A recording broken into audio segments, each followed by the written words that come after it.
Christian tradition says there are 4 Gospels. Archaeologists say there are more, many more, hidden and banned by the early church. What is in these newly discovered scriptures, and why were they forbidden for centuries? Cutting-edge technology reveals the secret history of Christianity, buried in the lost Gospels.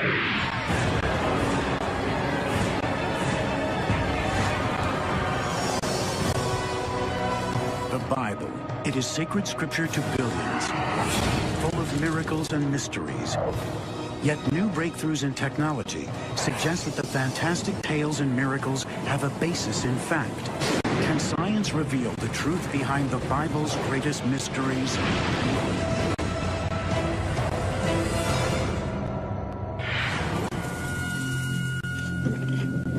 Winter 1886. French archaeologists dig for artifacts in the Christian section of a cemetery in Upper Egypt. Suddenly, they make a discovery that shakes Christian history to its core.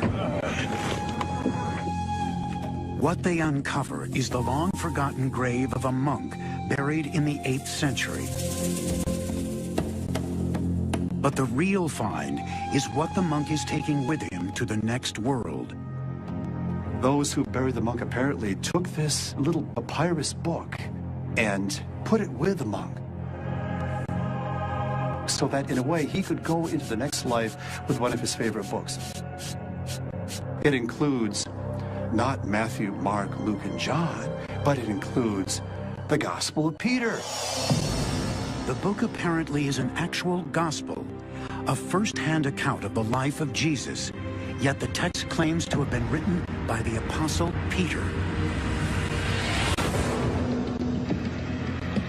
For nearly 2,000 years, everything Christians knew about Jesus came from the Gospels of the Christian Bible, accounts by Matthew, Mark, Luke, and John. Could this be an actual lost account of the life of Jesus, written by Simon Peter, the hand-picked leader of the apostles? The discovery set off shockwaves throughout the world of biblical scholarship, and that shockwave continues as new Gospels, lost Gospels, emerge from numerous archaeological digs. The Gospel of Thomas, the Gospel of Mary Magdalene, and even the Gospel of Judas. The discovery of the lost Gospels also reveals a secret battle, now forgotten but once vital. A battle for the soul of Christianity. On the one side is a devout group calling for a direct spiritual relationship with God, with their own set of Gospels. On the other side, a growing hierarchy of Orthodox Christianity that accepts only 4 Gospels. The result of this battle would determine the future of Christianity.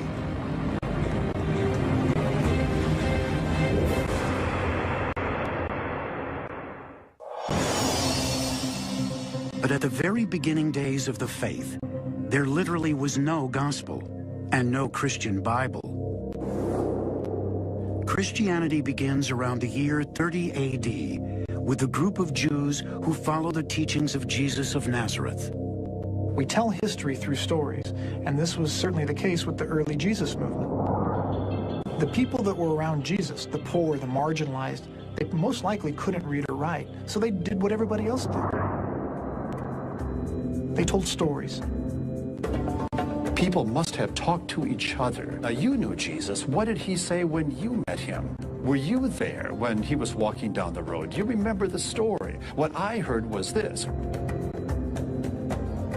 The stories of Jesus were not written down for decades. Scholars believe the earliest gospel, the Gospel of Mark, was written about 70 AD, 40 years after the death of Jesus. But his was not the only gospel.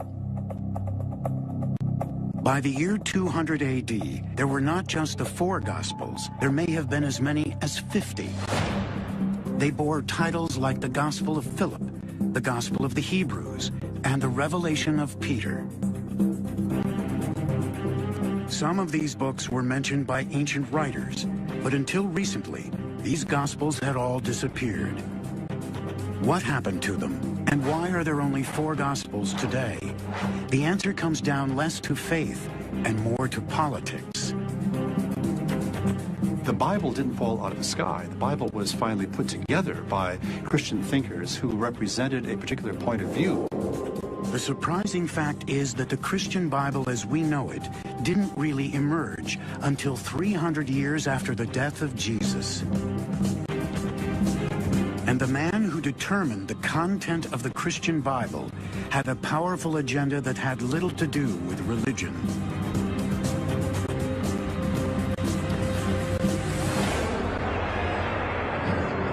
In 312 AD, a Roman emperor named Constantine, a pagan who believed in multiple gods, claimed to have had a vision of the cross before a battle. After his victory, he became a convert to the religion of Christianity, eventually making it the semi-official state religion. Constantine wanted to harness this new religion in order to unify a Roman Empire that was falling apart. At that time, Christianity was a loosely organized religion, a collection of churches with diverse beliefs and diverse scriptures. The emperor intended to change that. What he noticed, however, was that these people aren't very well organized. And if there's one thing that Romans knew how to do, it was to get things organized. In 325 AD, Emperor Constantine convenes the Council of Nicaea to decide the basic tenets of Christianity.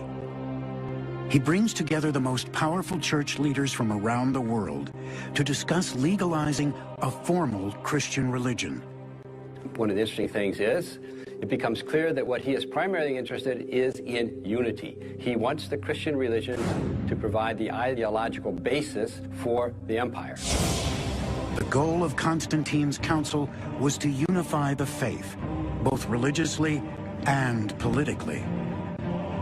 After weeks of debate, the various bishops and priests agree on a set of principles that unify all of Christianity and place the religion firmly under the control of the emperor. And he then used his authority to say, okay, guys, this is it. Things got drastically changed under Constantine. We have a complete redefinition of how God is to be understood. God now is the protector of the state, which then seeks to use the religion for its own purposes, to unify everything, because you can't have much dissent and run a state. Constantine also unified the Christian Gospels and limited the Gospels he considered fit for the state religion. Though the Nicene Council did not officially decide on the content of the Christian Bible, Constantine made it clear which Gospels he considered acceptable. He commissioned the creation of 50 copies of a Christian Bible, which contained only the Gospels of Matthew, Mark, Luke, and John. What happened to the other Gospels? In 382 AD, another church council literally banned Christians from reading them. Under the Christian Emperor Theodosius, all other Gospels were considered heresy, were banned or buried, their owners arrested, and sometimes killed. There were all these other texts that real believing Christians loved. And for a long time, it must have been read until the bishops came around to say, thou shalt not read this, but thou shalt read that. What was contained in these lost Gospels? What made them so threatening that they had to be banned or destroyed? No one knew for nearly 2,000 years. But in 1886, the Gospel of Peter emerged from the sands of the Egyptian desert. Other astonishing discoveries followed in the 20th century. The Gospels of Thomas, of Mary Magdalene, of Judas. These lost Gospels reveal a very different view of Jesus, a different approach to spirituality, and a lost version of Christianity that once threatened the very foundation of the faith itself.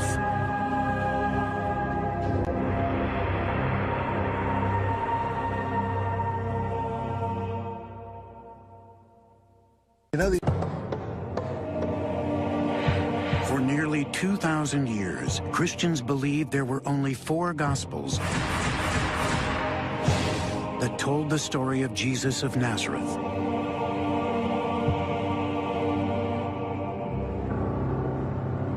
In 1886, the Gospel of Peter was the first lost gospel discovered in centuries, suggesting the existence of a secret history of forbidden scriptures. In 1945, a remarkable discovery unearthed a large collection of lost gospels and changed forever the history of Christianity. In Egypt, near a town called Nag Hammadi, a farmer and his companions found a sealed clay jar with an 1,800-year-old payload. The jar contained 52 separate texts with titles like the Acts of Peter, the Apocalypse of James, and the Gospel of Thomas. These were literal lost gospels, mentioned by ancient writers, but apparently buried after the Roman Emperor Constantine's consolidation of power in 325 AD. The scriptures had only existed as legends until now.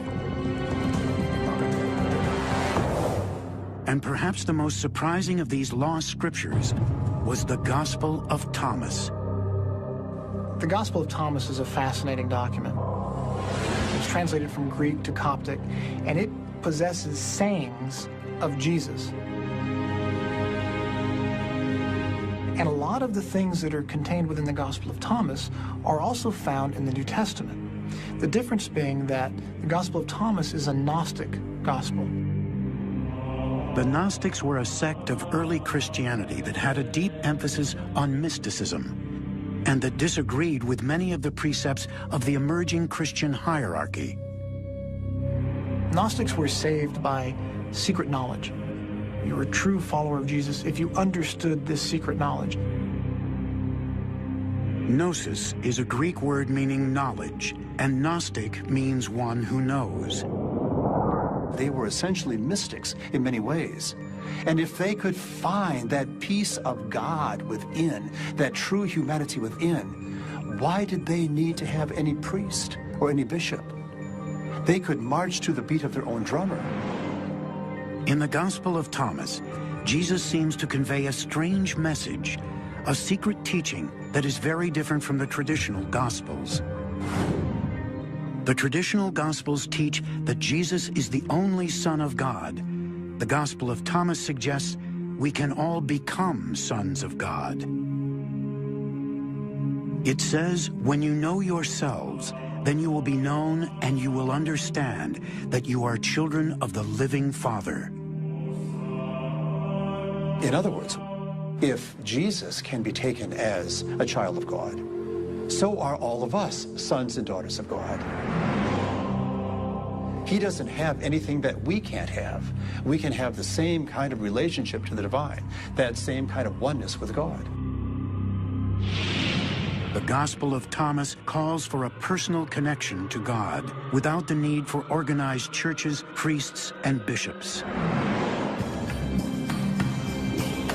There were lots of priests and bishops who took offense at these Gnostics, who had their own way, had their direct kind of line, their red telephone to the divine. That did not sit well with the authority figures in the church.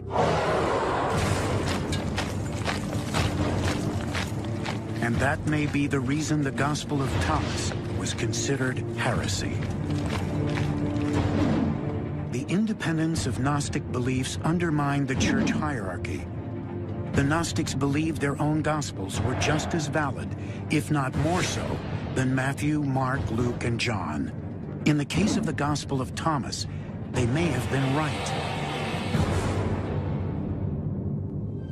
When these Gnostic Gospels were discovered in 1945, a disturbing issue arose. It turned out that the lost Gospel of Thomas could conceivably be older than Matthew, Mark, Luke, and John. There is a debate among scholars regarding how to date the Gospel of Thomas. What we do know is that we have some very early Greek papyri of the Gospel of Thomas, and it looks as if portions of the Gospel of Thomas are very early.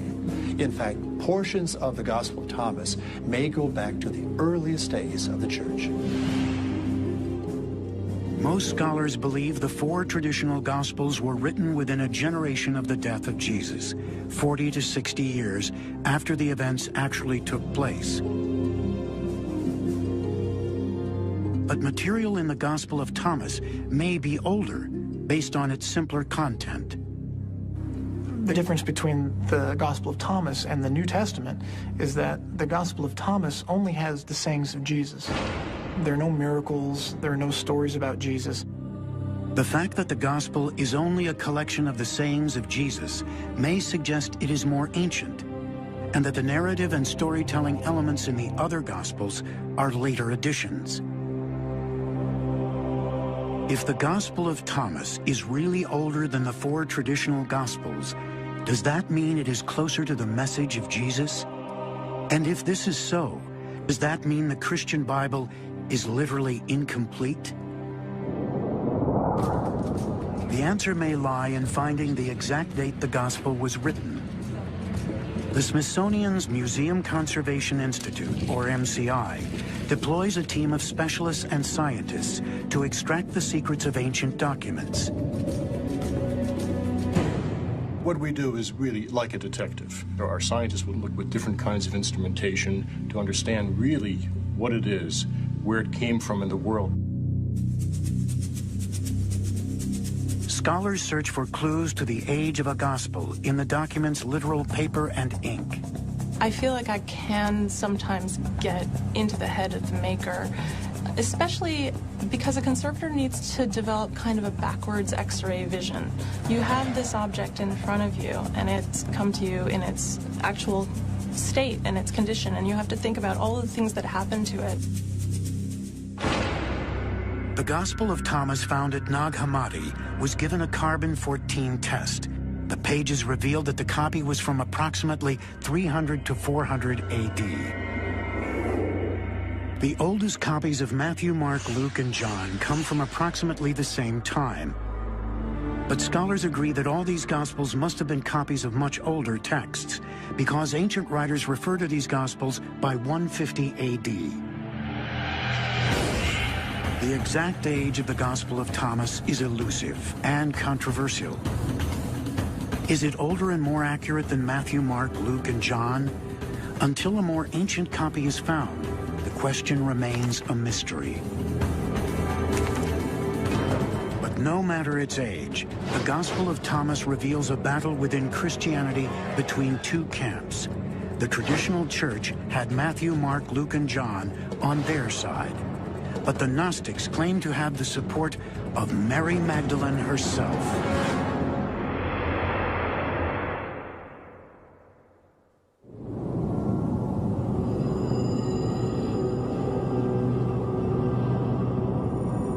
For centuries, Christians believed that there were only 4 Gospels that revealed the life and message of Jesus of Nazareth. But that belief changed in the late 1800s with the discovery of the first lost Gospels. One of the most compelling of these forgotten scriptures was discovered in Egypt in 1896. A gospel with a very surprising author. It is a gospel written in the name of a woman, and not just any woman, but apparently Mary Magdalene.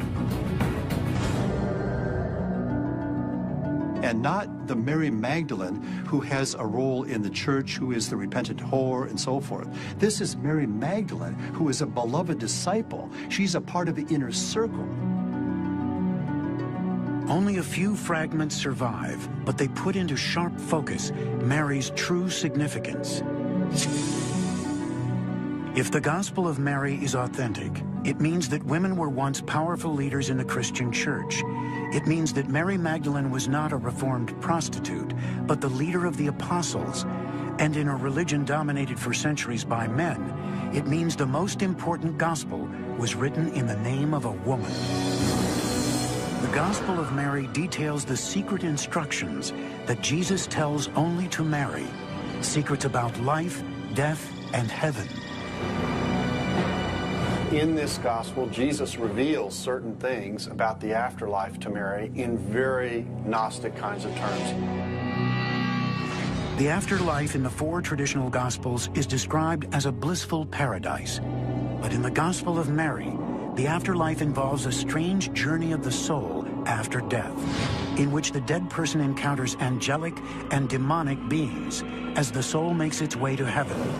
It is only to Mary that Jesus reveals this secret journey of the soul.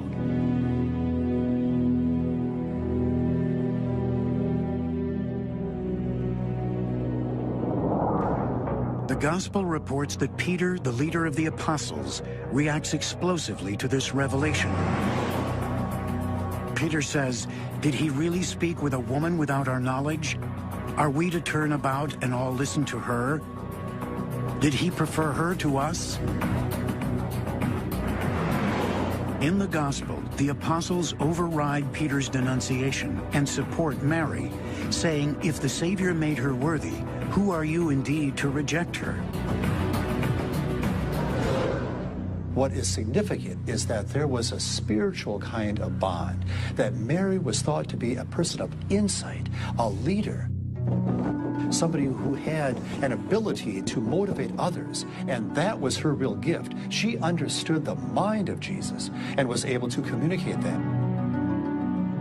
This is a gospel that gives a very different kind of view of what the message of Jesus is, and gives Mary Magdalene as the one who understands that point of view in a way that the other disciples did not. But is this text a real gospel? The eyewitness account of Mary Magdalene? If so, it might change Christian history and revolutionize the role of women in the Christian church. The key lies in the Gospel's age. Is it older than the four traditional Gospels? And could it have been written by Mary Magdalene herself?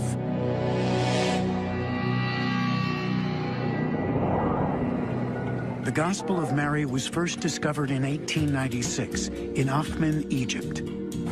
Carbon dating reveals this text was hand-copied in the 5th century. But over the years, fragments of the Gospel of Mary have emerged elsewhere in Egypt, and they are much older. New breakthroughs in technology can help refine the exact date of even the smallest fragments of ancient text.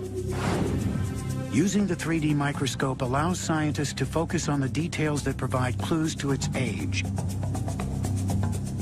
At this level of detail, a modern sample of papyrus bears no resemblance to an ancient text. If this were 2,000 years old, the surface would not be so shiny. It would be more matte because fibers would be worn and creating a sort of a nap to the surface, almost like suede. Tests like these help provide a very precise date for the oldest fragments of the Gospel of Mary. They were written approximately 200 AD. The language and vocabulary also suggest that the Gospel of Mary was written during the 2nd century and not during the time of Jesus. Thus, it is highly unlikely that Mary Magdalene wrote the Gospel that bears her name. Most scholars believe it was created by a Gnostic Christian during the 2nd century, who wanted to invoke the authority of the female apostle. We don't know who the author was, but many would imagine that there really is a woman's voice and a woman's perspective that is to be seen here. And it may be the case that finally there is a voice that is heard that is stifled in the other Gospels. Perhaps more importantly, the Gospel of Mary reveals a power struggle in the early church about the role of women. The whole idea of leadership of women is, I think, a very exciting thing to look at in this early Christian history. And the Gospel of Mary is a kind of a testimony to that. The fact that Mary is a leader and a woman is a revolutionary concept in the early church. The fact that there can be a Gospel of Mary indicates something of the fact that there were, in fact, folks like the Gnostics who are much more open to the inclusion of women as full members of the community. In fact, some of the people in the emerging Orthodox Church complained about this. You mean there are some women that are administering the sacraments? There are women that are ordained among these Gnostics? Shame on them. The Gnostics saw no shame in that. And so for there to be a text like a Gospel of Mary is perfectly in line with the Gnostic point of view. If the Gospel of Mary reveals the Gnostics' view on women, another Gnostic Gospel claims to present the account of Peter, head of the apostles, and it is said to reveal the secret about what really happened at the resurrection of Jesus.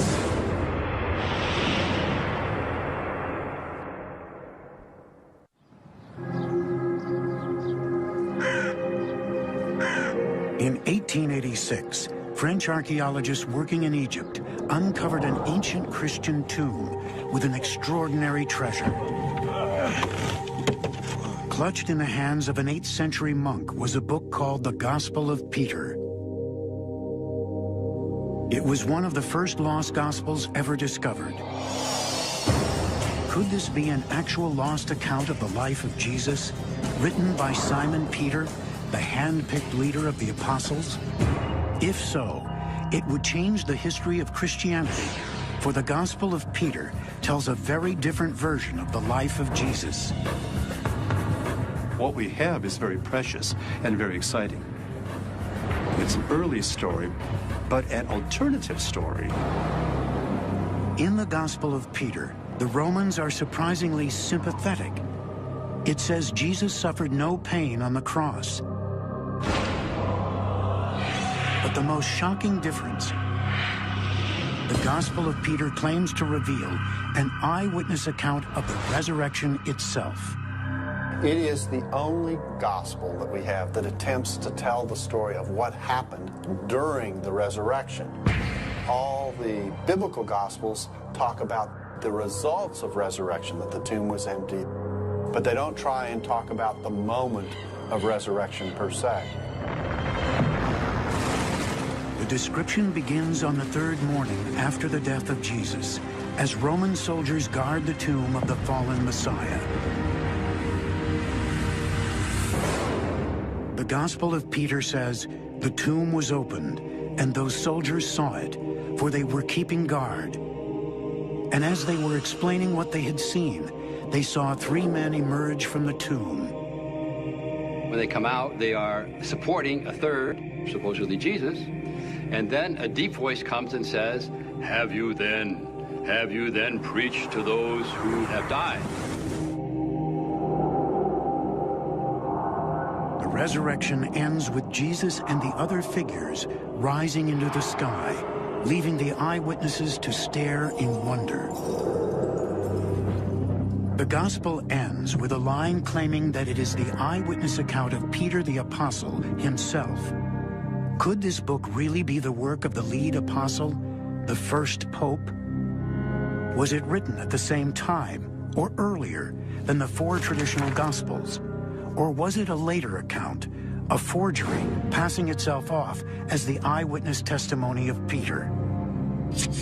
The archaeological evidence is unclear. The Gospel found in 1886 was dated from around 700 AD, 7 centuries after the death of Peter. Fragments have turned up in other sites from approximately 500 AD, still too late to have come directly from the apostle. You're gonna have a wonderful time mosaicing these things. Thank God I'm not gonna have to do it. But the gospel was mentioned by early Christian writers. One bishop in what is now Turkey mentioned the book by name around 190 AD. We can trace the gospel back to the 2nd century, but no further. In all likelihood, this is a early 2nd century text.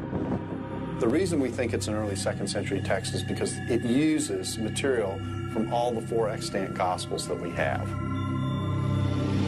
The stories in the Gospel of Peter are so similar to other Gospels that it seems likely they were simply copied. whoever wrote this gospel in the 2nd century claimed it was the work of Peter the Apostle to give it added authority. It was a common technique in the ancient world. When some people wanted to communicate some idea that they felt was true or important for the early Christian movement to hear, they wouldn't say it in their own voice, but they would say it in the voice of someone who they understood to have authority. In that sense, the Gospel of Peter was not a real account, but a forgery. But that brings up a point that is important and disturbing. If the Gospel of Peter is a forgery, then the Gospels of Matthew, Mark, Luke, and John are also forgeries. We don't know who those authors were, but they were written in the name of Matthew and Mark and Luke and John, because these were the great folks of the past. The fact of the matter is, they almost certainly were not written by Matthew, Mark, Luke, and John. Most scholars agree that even the 4 traditional Gospels were not written by the apostles for whom they are named, but by followers of those apostles. If the Gospels of Matthew, Mark, Luke, and John are not in fact written by the apostles, then does that mean that the Gospel of Peter or the Gospel of Mary may be considered just as authentic? The answer is still unclear to historians. But there are elements in the Gospel of Peter that suggest it is not an eyewitness account by anyone, much less Peter the Apostle. The tale it tells contains highly suspect material. In the resurrection scene, Jesus and the 2 angelic beings are said to stretch up beyond the clouds. And behind Jesus in the tomb emerges the actual cross, which speaks. The Gospel says, they heard a voice from the sky, "Have you preached to those who are asleep?" And the reply came from the cross, "Yes." The Gospel of Peter was too fantastic, with these big guys whose head goes above the heavens, and then a cross that talks. I mean, that's too much for anybody to believe if they want to be down to earth and sober in the early church. That may be one reason the Gospel of Peter was not accepted as a gospel when Constantine convened the Nicene Council. Yet there were still pockets of devout Christians who considered this book sacred.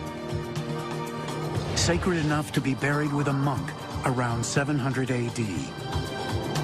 I rather like the idea that there's a monk that is hanging onto this text, not only in this life, but in the next life. The Gospel of Peter was discovered in 1886, one of the first lost Gospels ever found. And one of the most recent lost Gospels was only uncovered in 2006, a scripture that gained immediate controversy because it was said to be written by the betrayer of Jesus, the lost Gospel of Judas.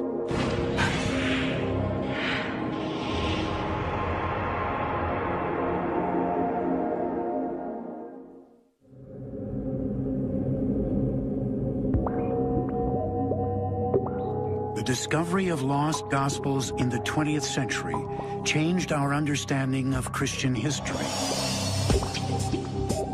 But a newly discovered lost Gospel questions the basic foundations of traditional Christian beliefs. In 2000, a papyrus document is retrieved from an antiquities dealer from Egypt. It is believed to have been originally found near Nag Hammadi, where the first Gnostic Gospels were discovered. It is identified as the Gospel of Judas. Judas Iscariot.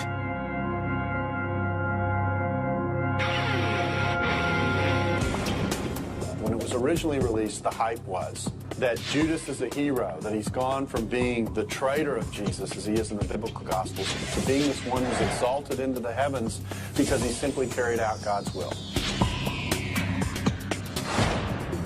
In the traditional Christian version of the crucifixion story, Judas betrays Jesus to the Romans and is scorned as a villain. But in this gospel, the story of betrayal is twisted into a story of personal sacrifice. In the Gospel, Jesus recognizes Judas as the wisest of the apostles. It really is all about Jesus and Judas. Judas is thought to be a very special disciple. He's the one who receives enlightenment, and he is the one who seems to be most insightful in terms of who Jesus is. Jesus says Judas will deliver only his physical body to the Romans. He himself will escape crucifixion and return to the spiritual realm. This is a clear sign that the gospel has Gnostic roots. These guys didn't believe that Jesus was really human. He just appeared to be human. He was a spirit, if you will. And the whole idea of Gnosticism was to get rid of this cloak, this clothes, this human element, so that you could get back to the pure form of being spirit. It's a remarkable inversion of the traditional Christian Gospels, and it was controversial from the moment it was published in 2006. If it is an authentic gospel written by Judas, it would rewrite Christian history and theology. But many scholars believe the Gospel of Judas could only be a fake. The idea of a Gospel of Judas Iscariot is so provocative that many people have wondered, could it be that this, in fact, is a forgery? Theoretically, a person with a fiendish sense of humor or a desire to deceive the world could take some old papyrus and create a text and have a lot of fun with the world. The Gospel of Judas was subjected to weeks of investigation. Despite its unusual source, the experts determined it was not a forgery, but probably not as old as the traditional Gospels. Scholars believe the Gospel of Judas is dated somewhere between 280 to 330 AD, almost 300 years after the death of Judas. It is clearly not an eyewitness account, and it was written later than the 4 traditional Gospels in the 2nd century. But the very creation of the Gospel of Judas highlights the growing conflict between Gnostic Christians and the traditional church around 300 AD. You write this gospel and attribute it to Judas because it's a way of getting people to think differently about all the characters and to change the whole rules of the game, to flip the whole thing over, so that if you bring the apostles down a notch and you bring Judas up somewhat, then you've reconfigured the way the world is seen. Because the Gospel of Judas is heavily criticizing the church that comes out of the apostolic roots. Using the character of Judas as its voice, the anonymous Gnostic writer wanted to hit the Orthodox Christian beliefs squarely in the eye. As the Gnostic Christians grew more defiant, the Orthodox Church powers began planning to strike back.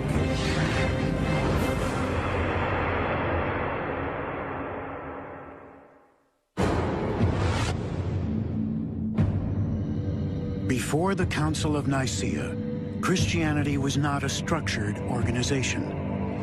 For its first 300 years, the Christian religion was a diverse faith, with various beliefs and various gospels.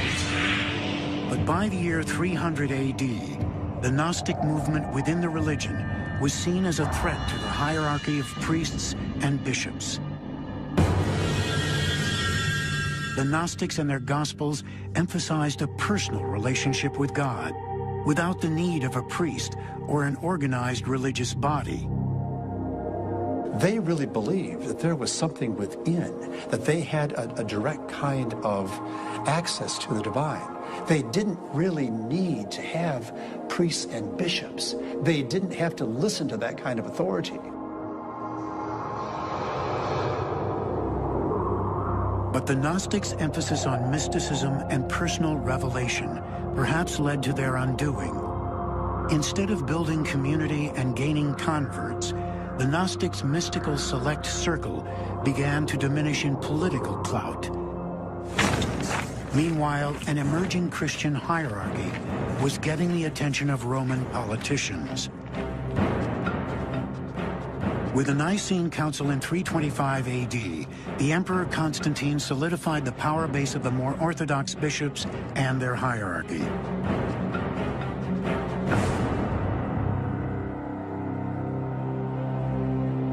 The four Gospels of Matthew, Mark, Luke, and John were in.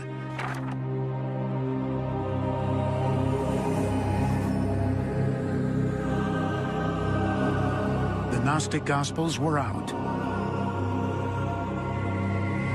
at least officially. It's important to keep in mind that these other Gospels that are not in the New Testament were in fact read by people and appreciated and loved by people for a long time. But what does this historic evolution of the New Testament say about the legitimacy of the lost Gospels? The study of the lost Gospels is actually very fascinating. It helps us to understand the cultural pressures that Christianity was under and what it was dealing with. It's rather fascinating to imagine what might have happened at Nicaea and after that if a Gnostic perspective might have carried the day. I would imagine that there would have been more of a mystical sense, more of an inner sense of what it means to be motivated as a follower of Jesus.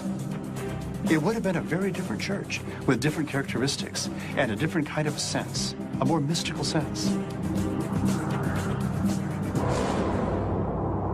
But the Gnostics did not carry the day at Nicaea. And somewhere in a monastery in the Egyptian desert, a group of Gnostic monks must have wondered about the fate of their beloved Gospels.